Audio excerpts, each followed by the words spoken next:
Oui, au travers des années, je suis dans le constat que nos prières, nos intercessions, nos louanges, notre adoration est imprégnée de choses qui vont dans tous les sens. Il y en a qui sont, je dirais, exagérées, déformées, transformées, et il y en a d'autres qui ne sont pas proclamées, comprises et acceptées.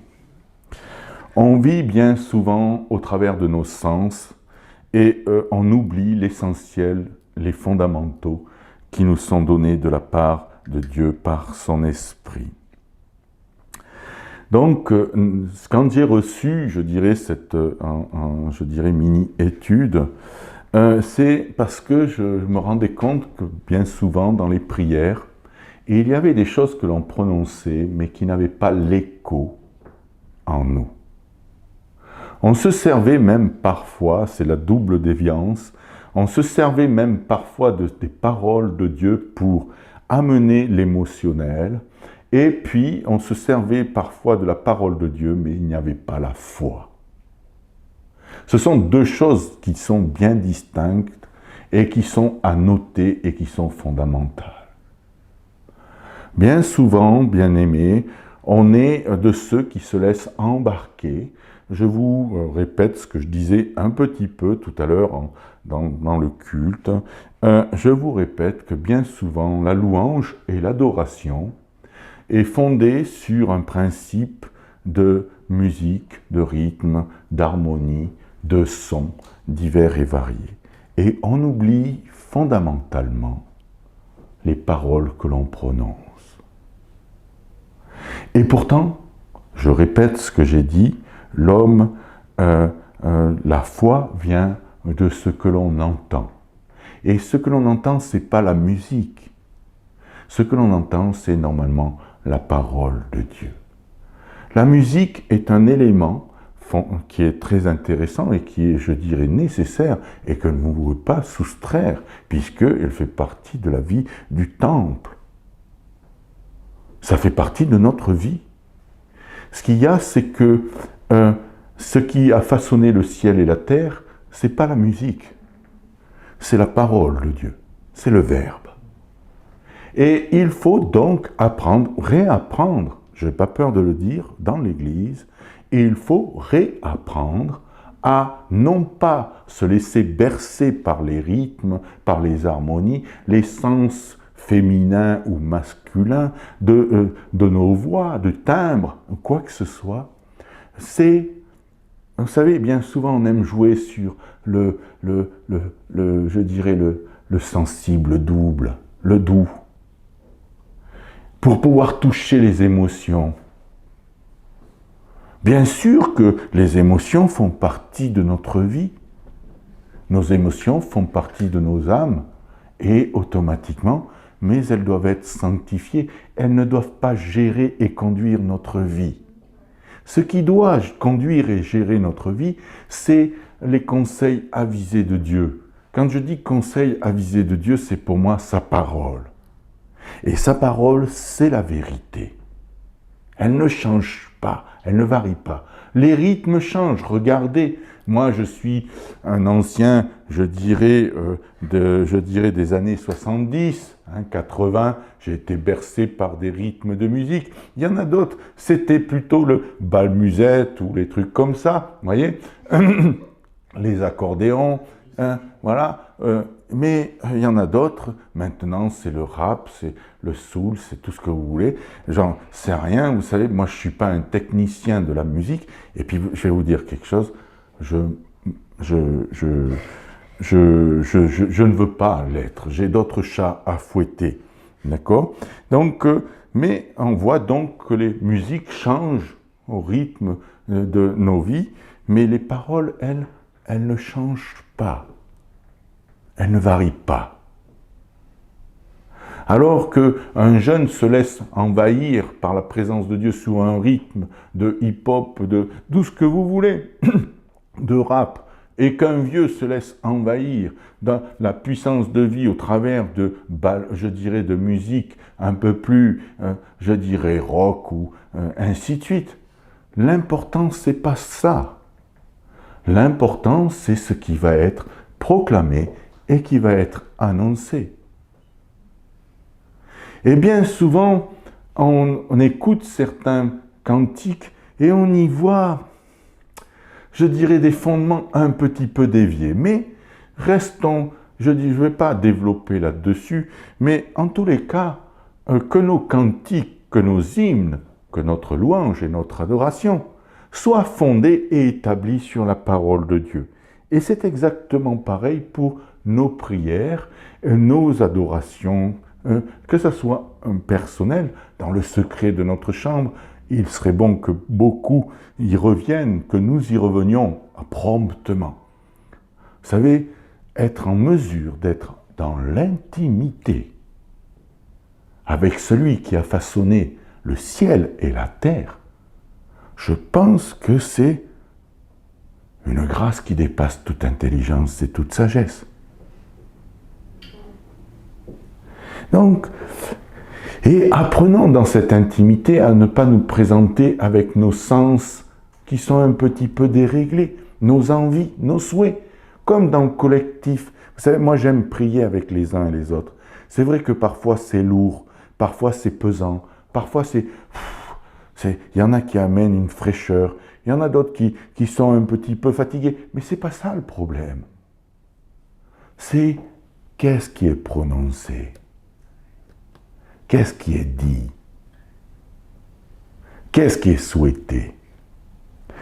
Et donc là, ce matin, je vais vous parler de la confession et de la proclamation. Et pour arriver à une confession et une proclamation, il y a déjà un terreau qui doit être déjà en place. Je vais m'expliquer. Dieu nous a fait des promesses qui sont temporelles et qui sont spirituelles. Ça veut dire que nous avons des promesses qui sont dans notre temps et il y en a d'autres qui sont, je dirais, dans le futur. Et certaines promesses du futur peuvent être temporelles, et d'autres temporelles peuvent nous amener naturellement au spirituel. Il faut comprendre, ce que je vous disais tout à l'heure, que la parole traverse les âges et qu'il n'y a aucune variation. Les promesses, donc, qui sont dans sa parole, traversent les âges, les temps, et elles n'ont aucune variation et aucun changement. Elles sont immuables et impérissables, et pour dire, allez, un autre synonyme, je dirais inaltérables. La proclamation des promesses de Dieu à notre égard doit se faire impérativement et seulement après une démarche d'humilité, de repentance. Ce n'est pas avant pour éviter quoi? Eh bien, pour éviter des démagogies, des erreurs et des apostasies. La démagogie, pour certains, pour leur donner ce que ça veut dire, c'est de la complaisance. C'est flatter afin de gagner une adhésion, une popularité. C'est ce qu'on appelle actuellement, pour moi, je dirais, ce qu'on emploie souvent politiquement correct. Vous savez, on emploie un langage, même dans nos prières, pour satisfaire notre entourage. Sincèrement, devant Dieu, c'est du n'importe quoi. On ne prie pas pour que les uns et les autres puissent adhérer à notre système de pensée, de réflexion ou de... Vous allez me dire, mais si, puisqu'il faut qu'on dise Amen. Oui, je suis bien d'accord. Je suis bien d'accord, mais il faut dire Amen à quelque chose qui est fondé et enraciné et qui est vivant, et non pas qui est d'un coup oui, d'un coup non. L'influence de nos raisonnements. On parle souvent du temps des Lumières en France. C'est une source en France de chute fondamentale dans notre société et dans notre vie de l'Église. Il y a des personnes qui se sont crues aviser et être lumière. Et moi, je vous dis qu'on en voit la source actuellement qui n'est que ténèbres. Je prends des risques ce matin, je le crois, mais je ne sais pas lesquels, mais en tous les cas, je souhaite que ça soit entendu. Donc, il faut un terreau, un endroit qui va être préparé pour que justement la confession et la proclamation puissent avoir une consistance, une portée, un rayonnement que la chair ne peut pas comprendre et accepter. Il faut comprendre donc que pouvoir confesser et proclamer, d'abord il y a ce terreau, c'est le suivant. Nous ne sommes pas appelés à avoir une gloire personnelle, mais nous sommes appelés nous ne sommes pas appelés à nous servir des promesses de Dieu pour notre avantage. Je vais loin dans ce que je dis, même dans certains dons et ministères. Bien souvent, ça veut tourner à notre notoriété, à notre image. Il y en a qui sont rentrés même dans le ministère pour se prouver à eux-mêmes ou prouver à autres qu'ils sont capables. Le fondement va être difficile, c'est-à-dire surtout si Dieu dit « Ben non, pour moi, j'ai un autre projet, j'ai d'autres intentions. » Vous imaginez naturellement la perte de temps et naturellement les confrontations qui vont être provoquées de Dieu, parce que Dieu ne donne sa gloire à nul autre. Elle appartient seulement à Dieu. C'est pour cela que bien souvent, il prend des personnes qui sont, je dirais, peu influents, qui viennent de très très loin, pour justement manifester sa gloire. Oh, j'aime souvent citer cet exemple. Gédéon n'avait rien pour lui, mais strictement rien pour lui. Et Dieu va éduquer Gédéon aussi pour que justement il puisse, je dirais, et qu'Israël ne tire aucune gloire du nombre ou de ce qu'il pourrait mettre en avant.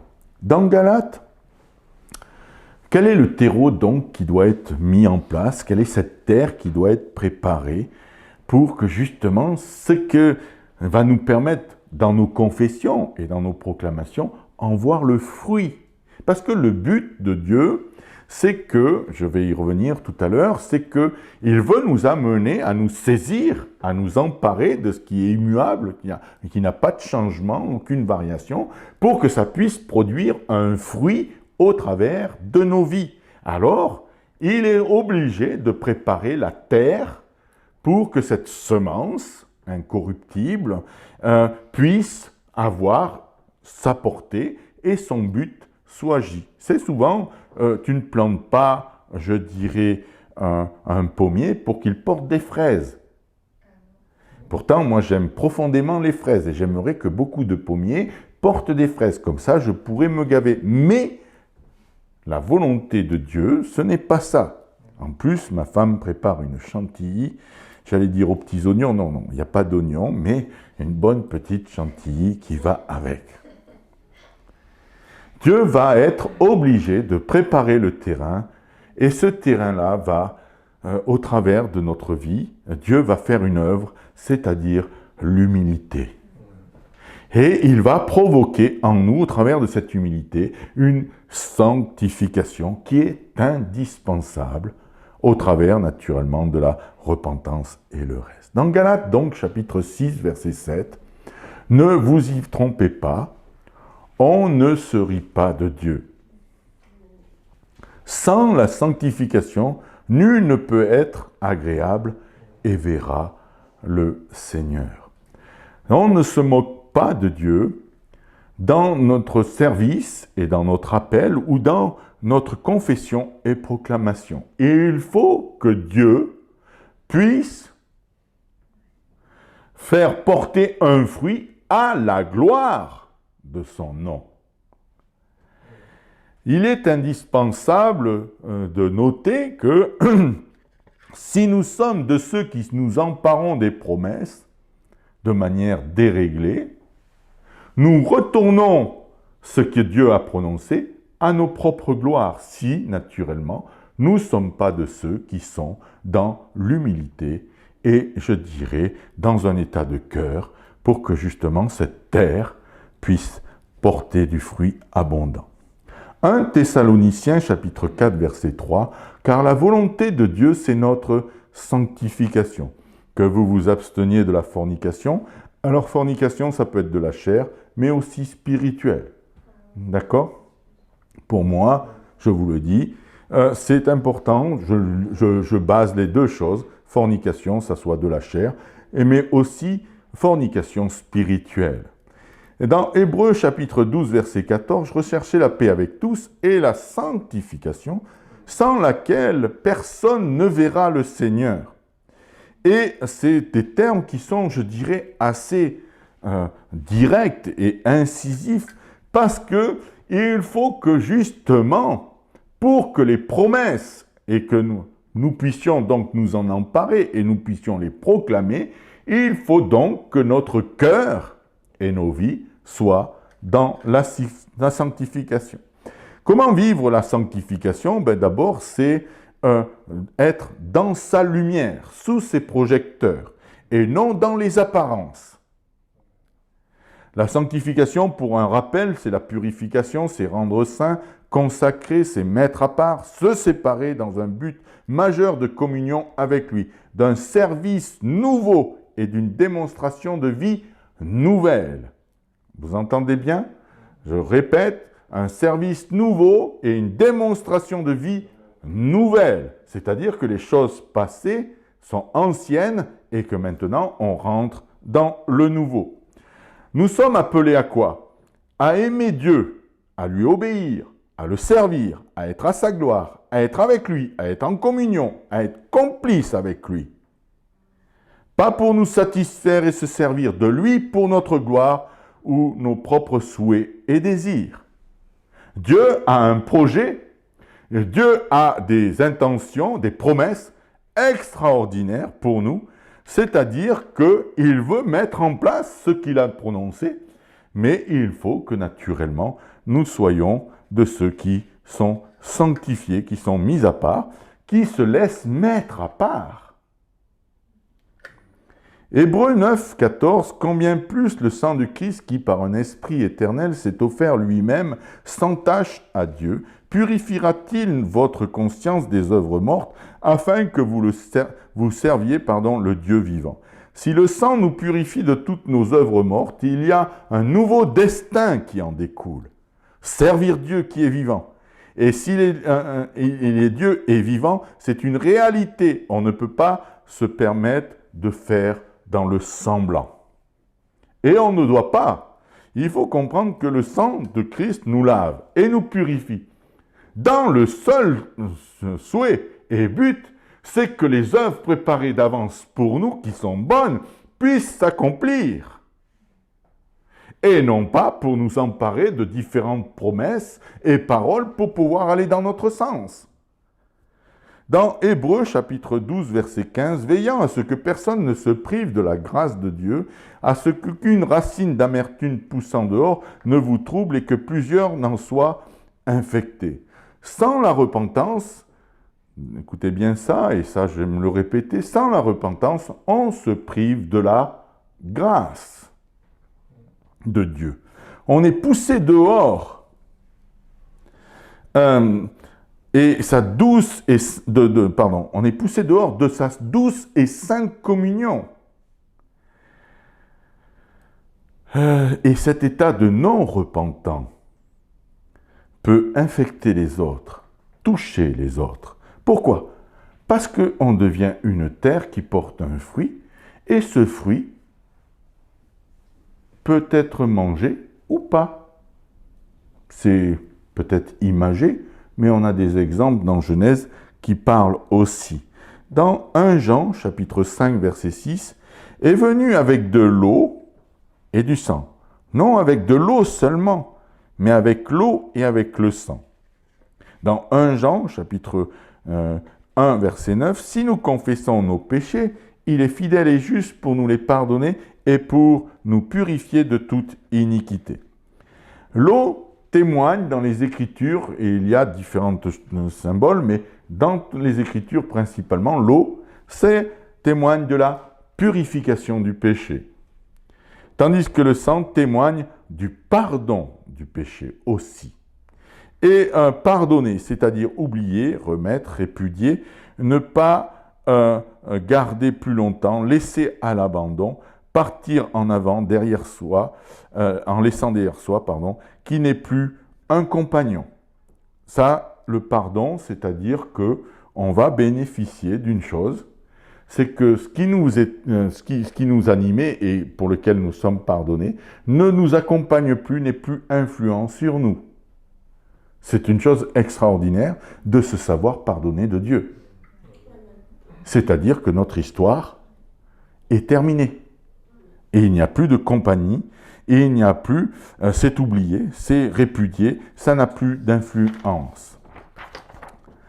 Donc, et ensuite, il est dit, pardonnez pour vous purifier de toute iniquité, et je crois qu'il ne faut pas que je me trompasse.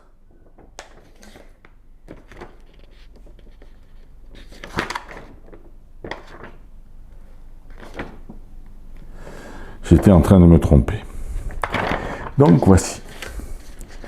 Avec ce terrain-là, avec ce terreau-là, avec cet état de cœur, il y a maintenant une possibilité. C'est de se saisir justement et de confesser des promesses de Dieu. Je répète, pour pouvoir se saisir des promesses de Dieu, il faut que le terrain soit propice. Donc, il y a aussi une chose, et c'est ce que je vous disais au départ, donc le terrain est préparé, mais il faut qu'il y ait quelque chose qui soit en plus saisi, c'est la foi. C'est ce qui m'a permis de faire, ce petit message, c'est que je me suis rendu compte que certaines personnes voulaient s'emparer de manière démagogique de la parole et des promesses de Dieu, et il y en a qui, justement, avaient fait un travail sur eux, avaient laissé faire, le travail de l'esprit en eux, et qui vivaient une vie, consacrée, et qui n'arrivaient pas à vivre et à voir les promesses de Dieu dans leur propre vie. Et c'est là que ça rentre encore, c'est-à-dire qu'il faut qu'il y ait impérativement, ce qu'on a dit tout à l'heure, la foi. Sans la foi, Hébreux 11, verset 6, il est impossible de lui être agréable, car il faut que celui qui s'approche de Dieu croit que Dieu existe et qu'il est, écoutez bien ça, le rémunérateur de ceux qui le cherchent. Ceux qui cherchent et qui s'approchent de Dieu, il faut qu'ils croient que ce que Dieu a promis peut s'accomplir dans sa propre vie. Si on ne le croit pas, je suis désolé, il va se passer un certain temps pour que, justement, les personnes puissent avoir cette ferme assurance, cette confiance. Et quand ils croient, Dieu agit.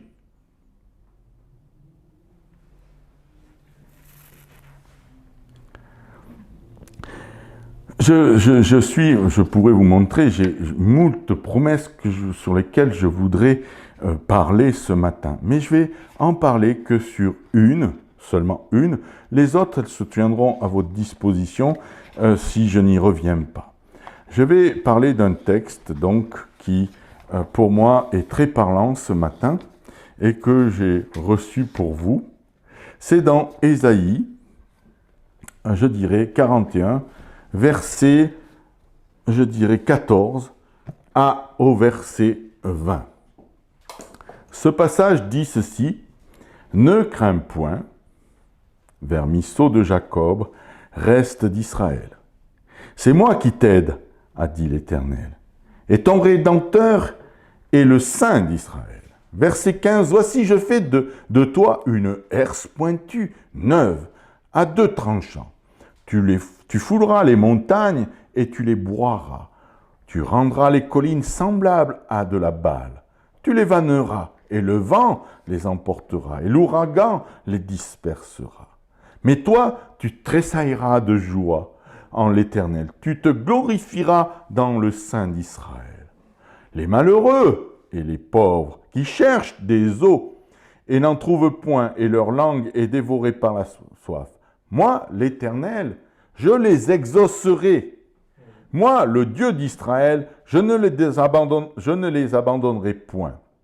Verset 18, je ferai jaillir des fleuves sur des sommets dépouillés, des sources au milieu des vallées. Je changerai le désert en un lac et la terre aride en fontaine d'eau. Je mettrai dans le désert le cèdre, l'acacia, le myrte, l'olivier. Je mettrai ensemble dans la steppe, le cyprès, le platane et le buis. Verset 20, afin que tous voient et sachent et remarquent et comprennent que c'est la main de l'Éternel qui a fait cela et le Saint d'Israël qui l'a créé. Pardon. Donc là, je proclame que ce texte-là est une promesse. On peut la voir temporelle, comme on peut la voir aussi spirituelle. Et il y a des fondements sur lesquels, donc je ne reviens pas sur le terreau préparé, justement il faut savoir que ce contexte et cette parole prophétique a été donnée, le peuple d'Israël est en déportation, il est sous l'influence de l'ennemi. Et donc, il y a un temps où, justement, il y a les conséquences, il y a un jugement qui est prononcé et qui est démontré. Et là, il y a aussi, Dieu ne permet pas au-delà. Dieu a toujours quelque chose pour nous relever. Quand on est parlé tout à l'heure de l'humiliation, de la repentance, c'est un cheminement certes qui peut être dur et difficile. Notre âme est contrie et humiliée. Et donc, je dirais, beaucoup de choses sont impactantes dans notre vie. Mais ça nous amène donc à cette repentance. Cette repentance-là va maintenant permettre. Ce terrain-là va permettre donc à cette repentance d'être vivante, d'être vraie, de ne pas être dans des apparences. Parce que justement, le vécu, la marche, la difficulté, le jugement a fait en sorte que justement notre cœur, notre âme soit en mesure d'accepter et de dire « c'est ma faute, je t'ai attristé, je t'ai offensé, oh mon Dieu ». Et là, Israël, donc, dans cette dimension, va entendre des promesses, va recevoir maintenant la possibilité que Dieu va intervenir et de manière surprenante et agissante. Parce que il y a non pas des projets de malheur, mais de bonheur.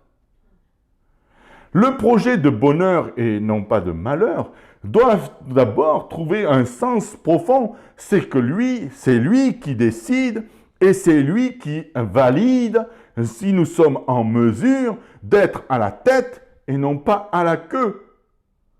Il ne va pas, je suis désolé de dire ça, permettre à quelqu'un qui est orgueilleux d'être encore plus orgueilleux. Il va provoquer des circonstances au bout d'un moment qui vont abaisser l'orgueil. Il va lui résister pour que justement il devienne humble et que la gloire en revienne à Dieu seul. Alors, dans ne crains point vermisseau. Vermisseau, d'accord, je vais vous donner différentes choses et puis on fera le lien avec tout ça. Vermisseau, c'est l'emblème de ce qui est méprisable. Et là, c'est l'image des Hébreux menacés et envahis par les étrangers. Ça bastonne, quoi. Quand vous savez, Dieu veut amener son peuple, je dis bien son peuple, qu'il s'est choisi, quand Dieu veut amener son fils, sa fille, à ce qu'il a prévu pour lui, et que son fils, sa fille, son peuple lui résiste, il est obligé à un moment donné de le mettre en situation qui est méprisée, qui n'est pas considérée. Il est dit donc, ne crains point, vermisseau de Jacob, reste d'Israël. Ah, ça c'est beau. Pour moi, j'avais un serviteur de Dieu qui fait partie de ma croissance spirituelle et qui m'en avait parlé du reste. Et ça m'a toujours resté. Dieu a toujours un reste en nous. Toujours. Toujours. Toujours un petit quelque chose. Un petit quelque chose qui va être en mesure de faire la différence. Vous avez un psaume que j'ai découvert dans l'étude qui dit ceci dans le psaume 37, versets 37 et 38.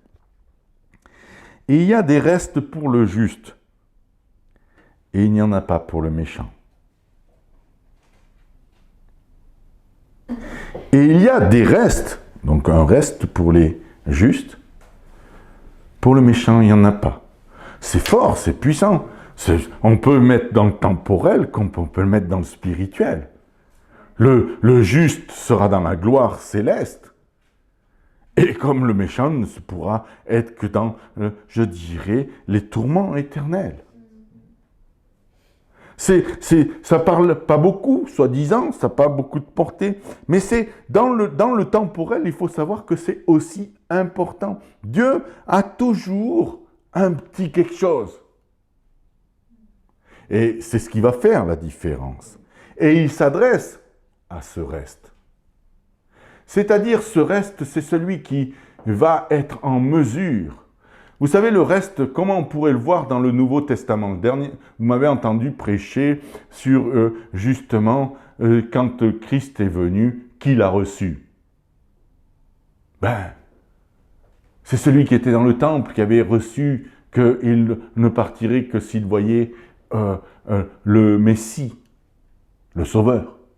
Cette femme qui jeûnait et qui était dans le service du temple. C'est justement les bergers qui étaient je dirais, en train de paître les brebis. Ça, c'est le reste. Ça, c'est le reste. C'est Joseph, c'est Marie, c'est Élisabeth, c'est Zacharie, c'est toutes ces petites personnes qui ne sont pas soi-disant influents. Ça, c'est le reste. C'est naturellement Jean-Baptiste et le reste. Qu'est-ce qu'il est dit? Donc à ce reste et à ce vermisseau, il est dit ceci, c'est moi qui t'aide, a dit l'Éternel. L'Éternel s'engage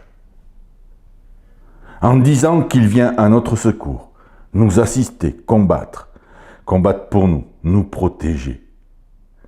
Et donc, il est notre Rédempteur, celui qui vient affranchir, racheter, délivrer, accomplir une vengeance.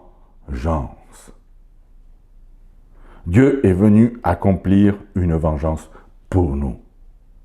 Ce que Satan nous a pris, l'Éternel veut qu'il nous le rende et qu'il nous le rende au centuple.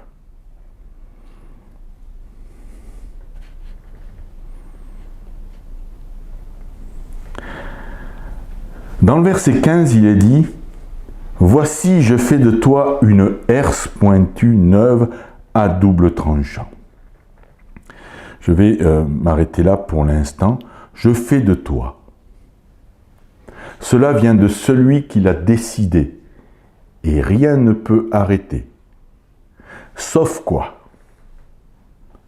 Dieu a dit donc, voici, je fais de toi. Rien ne peut arrêter cette promesse. Rien. C'est lui qui l'a décidé, et quand Dieu décide, je suis désolé, il n'y a rien qui l'arrête. C'est comme ça et c'est pas autrement. Sauf une chose. Il est dit dans le verset 14, la première partie, ne crains point. Il faut comprendre que la foi doit être purifiée de quoi? De la crainte. C'est-à-dire de frayeur, d'avoir peur, d'appréhension. Est-ce que vraiment?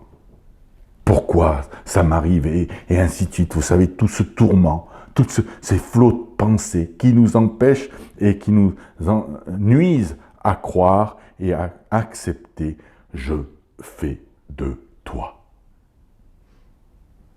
Ce matin, Dieu a décidé de faire de nous. Ah, nous ne sommes pas, allez, nous ne sommes pas tellement puissants, forts. Et pourtant, lui, il a dit, je fais de toi.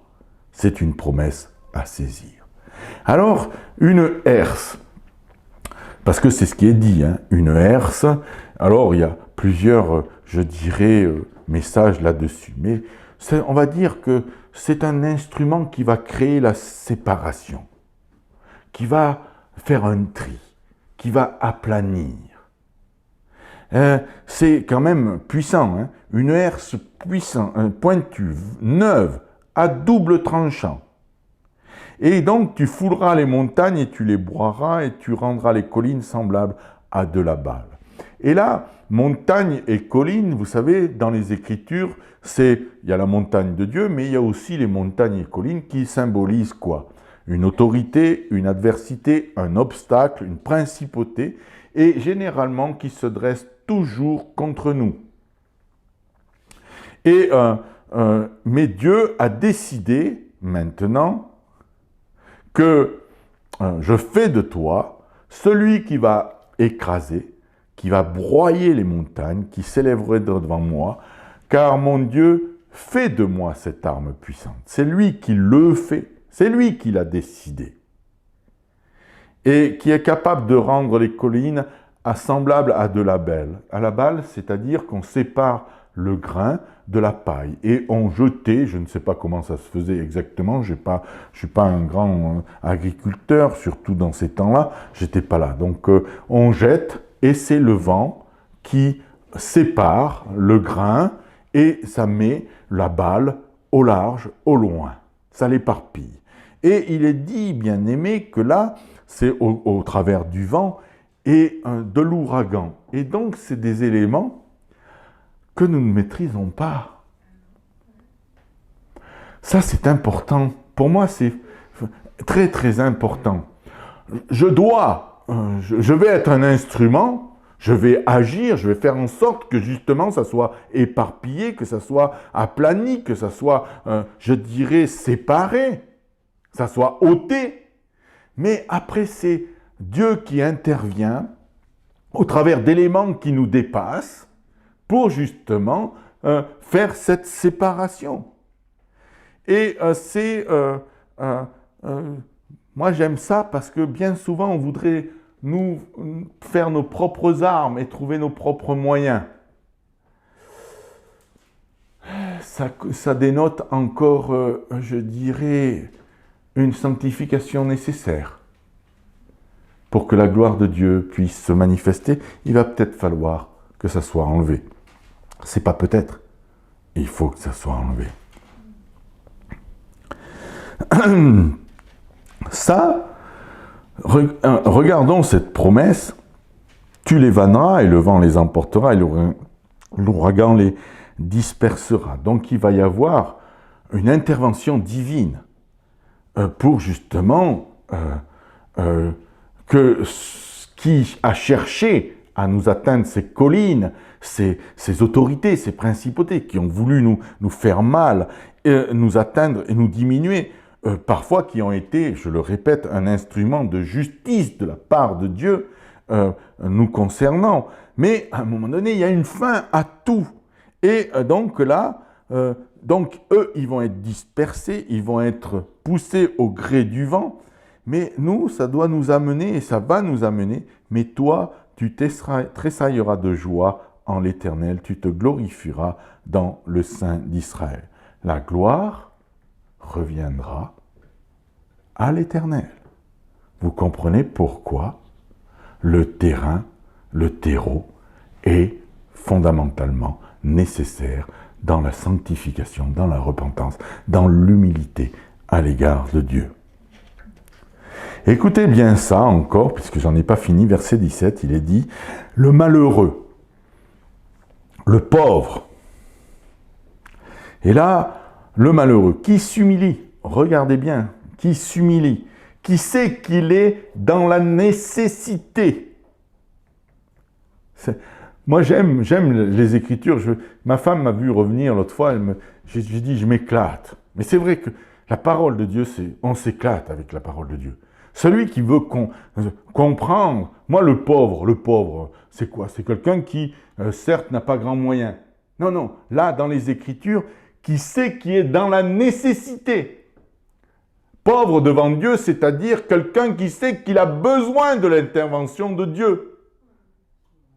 Et non pas un pauvre qui s'apitoie sur son sort. C'est quelqu'un qui sait qu'il a besoin d'une intervention divine. Et qui est affligé, qui est humilié, qui souffre, qui est battu. C'est vrai que sa condition n'est pas top, loin de là. Mais parce qu'il a déjà cette résonance en lui, de vouloir et de savoir qu'il est dans la nécessité, il est dit, on va le voir tout à l'heure, pauvre, donc on vient de le voir, pauvre, qui est dans le besoin, qui a besoin de délivrance. Ces deux donc positions sont dans la demande d'une intervention de la part de Dieu et de notre Seigneur. Puisque leur situation est un échec, leur vie démontre un échec, démontre justement la faillibilité. Mais regardez bien ce qui est dit, qui cherche. Qui cherche quoi? Des eaux, ils n'en trouvent point, et leur langue est dévorée par la soif. Et ils cherchent leur condition désespérée de diminuer, de démontrer, mais ils continuent à chercher. Ils savent que donc ils sont dans le besoin, ils savent qu'ils sont dans la nécessité, mais ils cherchent. Ce n'est pas des personnes qui bouffent des cachetons pour pouvoir être soulagés de leur pauvreté et de leur situation de malheureux. Ce n'est pas des personnes qui vont se vautrer dans différentes choses. Bien sûr que ça fait partie parfois de certaines circonstances et il ne faut pas, je dirais, être restrictif et diminutif. Il y a des personnes qui vont se vautrer dans des dépendances attendant, et qui ont un souhait intérieur aussi que Dieu intervienne profondément dans leur vie. Ne soyons pas de ceux qui font des images préconçues et qui disent, voilà, ils ne cherchent pas. Non, non, il y a des personnes qui sont en grande douleur, sous même des influences démoniaques et qui ont le véritable désir que Dieu intervienne. Celui qui était sous l'emprise d'une légion s'est jeté aux pieds de Jésus. Il cherchait. Et Dieu l'a trouvé. Et c'est pour ça que quand on regarde les textes, il est dit donc qui cherchent des eaux et n'en trouvent point, et leur langue est dévorée par la soif. Et il y a cette période où justement les cieux sont fermés, sont bloqués, on a l'impression que ça n'avance pas. Moi, l'Éternel, je les exaucerai. Moi, l'Éternel dit, c'est Dieu qui parle, je les exaucerai. Moi, le Dieu d'Israël, je ne les abandonnerai point. Gloire à Dieu, il nous exauce, il nous accorde un suivi pour une restauration et une libération. Ce que Dieu commence, il l'achève, il comble, il va jusqu'à son terme. Dieu veut nous désaltérer, Dieu veut nous renouveler, veut épancher notre soif, veut nous combler, bien-aimés. Et pour cela, je ferai jaillir des fleuves sur les sommets dépouillés, des sources du milieu des vallées. Je changerai le désert en un lac, la terre aride en fontaine d'eau. Je mettrai dans le désert le cèdre, l'acacia, la myrte, l'olivier. Je mettrai ensemble dans la steppe le cyprès, le platane et le buis. C'est incroyable ce que Dieu est en train de dire. Je ne peux pas me développer ce matin parce que je voudrais finir un peu plus tôt. Gloire à Dieu. Donc Dieu est en train justement de faire une restauration. Et il va même se servir des lieux, de ce qui est sec, de ce qui est sans vie. Et c'est là que même au travers de cela, ça va jaillir, ça va irriguer, ça va nous permettre d'être rafraîchis et de voir au travers de l'eau, donc qui est purificatrice, une restauration, un rétablissement.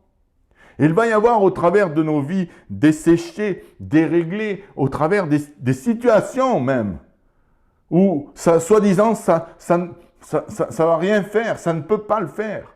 Et pourtant Dieu va s'en servir pour justement amener l'eau. Alors l'eau, tout à l'heure, je vous ai dit que c'était la purification et que le sang symbolisait le pardon, et je reste sur ma position, et le sang aussi est purificateur, hein, faut le comprendre.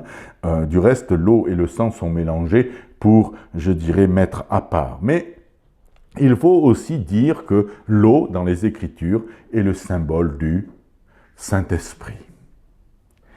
Et quand Dieu dit qu'il va faire jaillir des fleuves et des sommets, il va à un moment donné faire sortir quoi? Manifester quoi? Une puissance, la puissance du Saint-Esprit. Et le Saint-Esprit va amener donc à la repentance, à la purification, à la restauration, à la fertilité, à l'abondance et richesse, tant de manière temporelle que spirituelle. Dieu a des projets nous concernant qui sont de restauration, de guérison, de délivrance.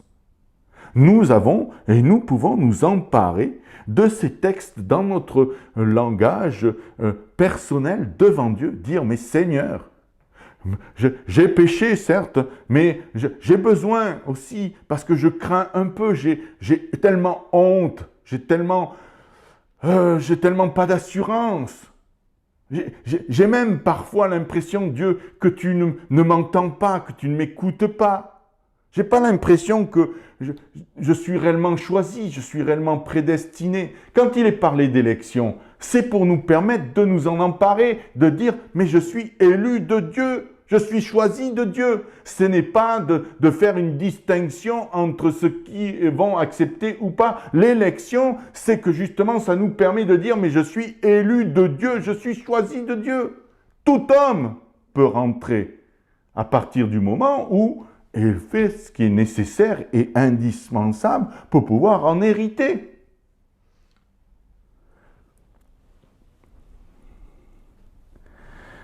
L'intervention de Dieu, c'est que justement, il ouvre les écluses des cieux. Vous entendez bien, les écluses des cieux, les cieux sont grands ouverts ce matin, sont grands ouverts sur ta vie. Dieu a des projets extraordinaires de restauration, de fertilité, d'abondance, de richesse. Alors, vous m'entendez bien, pour ceux qui ont quelques années de marche avec le Seigneur, vous voyez toutes les déviances qu'il y a pu avoir, toutes les théologies mises en avant. Mais bien aimés, restons soft, restons calmes, soyons de ceux qui, justement, se laissent préparer pour que la semence, la vie, puisse prendre tournure. Et il faut qu'il y ait un terrain aussi, je le répète, de la foi. Et l'eau vient du temple, dans Ézéchiel 47, verset 1, et Zacharie, verset 14, verset 8. Et Jésus est la source. Jérémie 2, 23 et 17, verset 13. Qu'est-ce que cela va faire? Et qu'est-ce que cela doit... Quel est l'objectif de la bénédiction de Dieu, des promesses de Dieu pour nos vies? Qu'est-ce que ça doit avoir comme conséquence? Eh bien, on va le regarder toujours dans le chapitre 41 d'Ésaïe, verset 20, afin que tous voient et sachent et remarquent et comprenne. Je ne sais pas si on voit bien le truc. Voir, savoir, remarquer et comprendre. Que c'est la main de l'Éternel qui a fait cela, et le Saint d'Israël qui l'a créé. Le but de Dieu, c'est que, comme Christ a accepté, au travers d'un seul homme, le péché est entré, au travers d'un seul homme, aussi une multitude est sauvée. Au travers du Christ, il a fallu que son témoignage ait une portée. Ça a eu une répercussion, naturellement, au travers des apôtres, des disciples et le reste. Et c'est exactement encore pareil de nos jours. C'est-à-dire que même revenant de loin, même, allez, je vais aller jusque-là ce matin. Nous avons connu le Seigneur et puis je pense que certains vont comprendre ce que je vais dire et puis on marche avec le Seigneur puis à un moment donné, on vit, je dirais, une décadence spirituelle, une décadence même, je dirais, dans notre vie. Pour moult raisons, bien aimé, peu importe, raison. Et là, on pourrait se saisir des textes, que ça soit à cause de nos fautes et de nos péchés. Sachons le reconnaître. Moi, j'ai connu des serviteurs de Dieu qui ont marché droit comme un i jusqu'à la fin de leur vie. Mais je me connais moi-même, et je peux vous assurer que j'ai vécu des chutes, des décadences. Mais Dieu, dans sa grande bonté, dans sa grande miséricorde, a permis ce texte d'Ésaïe 41, 17 jusqu'à verset 20, et je peux attester que c'est la vérité. Parce qu'il y a toujours eu un reste, il a toujours mis un dépôt, et il est venu à mon aide. Et j'étais obligé de voir que même au travers de cela, il m'a reconstruit, il m'a redonné une force, une puissance, il m'a permis d'être une herse, il m'a permis justement d'aplanir, il a permis de prendre position et de détruire et de ravager tout ce qui s'était mis en travers et qui m'empêchait justement d'être un véritable témoin à la gloire de Dieu. Et puis, même cela, hein, au travers de cela, il a provoqué en moi, et au fur et à mesure, je me suis senti pauvre, je me suis senti inutile, et je me suis surtout senti d'avoir un besoin éminent et fondamentalement venant. Et il fallait qu'il intervienne de la part de Dieu. Et à partir de ce moment-là, ce travail-là, cette marche-là, a permis à Dieu de vivre un renouveau. Et de découvrir des sources qui ne tarissent pas. Et d'être désaltéré, d'être régénéré. Et ça a permis quoi? À un moment donné, que les uns et les autres voient et sachent, remarquent et comprennent que c'est la main de l'Éternel qui a fait cela et le Saint d'Israël qui l'a créé. Oui, ce matin, il y a moult promesses que Dieu a faites. Là, j'en ai pris une et qui englobe, je dirais, de quoi être nourri et de quoi être renouvelé. Mais, vous savez, j'en ai pris que quelques-unes. Hein. Je remettrai cela pour ceux qui le souhaitent prochainement, parce qu'il m'en reste encore une bonne quinzaine à traiter. Mais je vous dis de suite, Dieu a des promesses extraordinaires. Je dis dernièrement encore, Dieu a des promesses qui sont en mesure d'intervenir sur toutes les facettes de nos vies. Toutes nos facettes de nos vies. Dieu a un potentiel incroyable, c'est-à-dire qu'il va répondre à nos besoins d'une manière parfois inattendue, surprenante.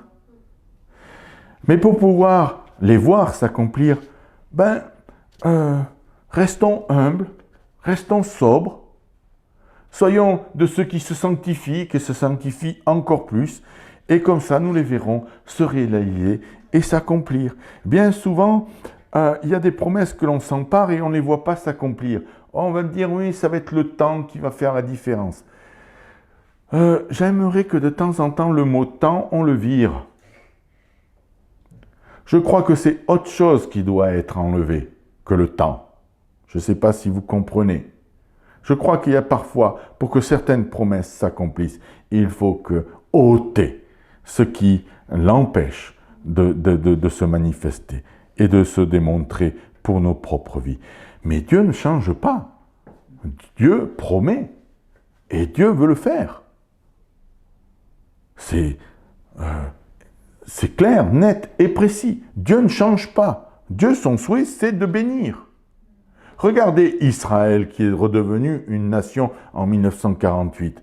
Déjà, personne ne pouvait dire qu'elle allait revenir comme nation. Mais les circonstances, certes, après un chaos que vous imaginez terrible, mais même dans leur situation là, beaucoup ne reconnaissent pas Jésus-Christ comme le Seigneur. Vous croyez quoi? Que Dieu va donner sa gloire comme ça? Non, non, non, non. Cette nation sera conduite à dire et à reconnaître que le Christ est le Seigneur et le Sauveur. Leur Seigneur et leur Sauveur. Si c'est valable pour Israël, ne pensez-vous pas que ça soit aussi valable pour nous?